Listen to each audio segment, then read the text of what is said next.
right. After the release of part 1 of this series, I asked a few people their opinion on my progress so far, and I must say, the results were surprisingly consistent.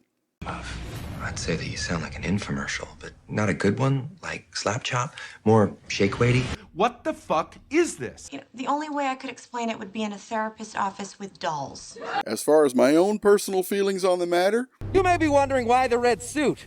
Well, that's so bad guys can't see me bleed. This guy's got the right idea. He wore the brown pants. I'll let you decide. You dirty fecker. So fluff up your kernels and prepare to savor the flavor once again as we continued part 2 of our series on the evolution and history of the now contentious, bloviating bishop of bullshit currently known as the Critic. While the artist now enjoyed greater creativity, the possible influence of so-called polite society still remained. And while they themselves have the personal morality of a trailer park brothel, they would not hesitate to re-establish control of what they felt people should and should not be exposed to. And you will respect my authority! Fortunately, while there's still plenty of moral outrage to be found, society seemed to have established a set of rules to prevent artistic interference. If you're offended by the subject of a painting, don't go see it. If you're offended by the premise of a movie, don't go see it. Pain in the ass. And if you're offended by the subject of a TV show, just change the fucking channel. Shit sounds reasonable. And now, with the advent of the internet, Not now, I'm downloading a Google. and the rise of social media platforms, literally anyone can rise to celebrity status and achieve great personal wealth through individual expression. It's Tron Guy. I saw him on YouTube. Even exclusively online critics could now become a greater source of influence regarding the artistic community. Unfortunately, in the last few decades, our entertainment and media choices have been declining in quality to say the least. You suck! Whether from lack of creativity, laziness, or just plain old running out of fucks to give.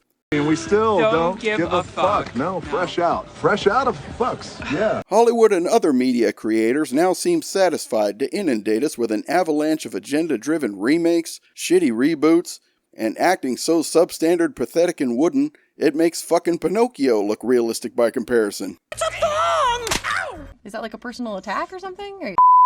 Even the art of criticism appears to have devolved from an analysis of artistic elements to a personal and political preferences. Instead of a work being criticized on its merits, it's analyzed through the tinted and twisted lenses of wokeness, mandatory diversity, and so-called social justice. Even established media critics who should be taking these people to task seem more concerned about saving their own asses and their access. Where we actually are in the industry, if you want to talk about, quote, access media, every single person that wants to have access to things early, that wants to get access to things so that traffic is drawn to their site, will on occasion. Everybody at this podcast, everybody in our industry occasionally has to play softball, occasionally has to, you know, look the other way a little bit. Everybody has to do it. Wait, which one? What? Like a movie in that's the sense that, bad, you know, I hated a movie, but I won't say that I hated the movie. Or an actor behaved a sort of way, and you don't want to, you know, put it out there that happened. Right, because you might not get the next review, Right. next So gig. to some degree, everybody in our industry that is a part of this quote unquote access media has to sort of decide which battles they want to pick. Right. Which are the ones where my voice is the one that has to get said, right? And I think that this is the source. This is a thing that people are aware of. I think that they blow it up to be larger than it really is. But okay, let's acknowledge what I believe to be a truth, which is that. Sadly reducing themselves into shameless corporate cheerleaders. I'm not wearing any panties. Oh, hell no! Or pseudo-social justice warriors who could give a furry crack about a production's artistic attributes as long as it conveys the correct social messaging. Even websites that we've grown to depend on in the past to assist us in making better informed choices regarding our entertainment selections have engaged in everything from deleting audience input to outright manipulation of critic and audience scores in order to appease their newly acquired corporate overlords. They say that those who ignore history are doomed to repeat it, and sadly, we've seen this show before. Because once again, criticism of any artist's work is now left primarily to members of the elite society and the prevailing orthodoxy of the time. Oh, déjà vu. And once again, if an artist's work is deemed offensive or seemed to convey the wrong social messaging, that artist is quickly defunded, excommunicated by the prevailing moral authority, and actively shunned by so-called members of polite society. Are you starting to see a pattern here?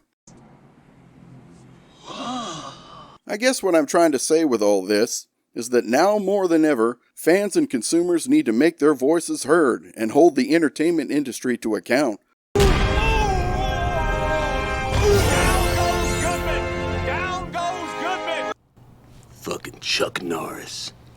And if you think this doesn't affect you personally, make no mistake. Open war is upon you, whether you would risk it or not. Because even your choice not to support every piece of shit that flies from the assholes of Hollywood is now under attack. And if you choose not to waste your time and money on their latest woke vanity project, you're labeled as toxic, phobic, or some kind of ist. Hey boys, look what I got here. Hey, where are the white women at? And if you dare voice your dissatisfaction with their hostile attitude toward the consumer, you can expect a visit from the drooling, destructive masses of the social media mob. Now, while I've always been a bit of a cynical asshole, sell crazy someplace else. We're all stocked up here. I still like to think that, like the great adventure stories we've all come to know and love over the years, if we put aside our differences and combine our forces, together we can drive back the armies of the woke into the shadows from which they came. And even if we don't have the numbers or the influence to achieve victory, we can at least send the entertainment industry a clear and concise message of defiance. Yep, blew the monetization on that one. But I don't give a fuck. Tune in next time when we discuss Mary Poppins' drinking problem, we test the aerodynamics of guinea pigs, Come on, Doc, I'm getting whiskey whipped up here. and as always, when they decide to clutch their pearls, we'll provide the necklace, right here on Salty Buttered Bags.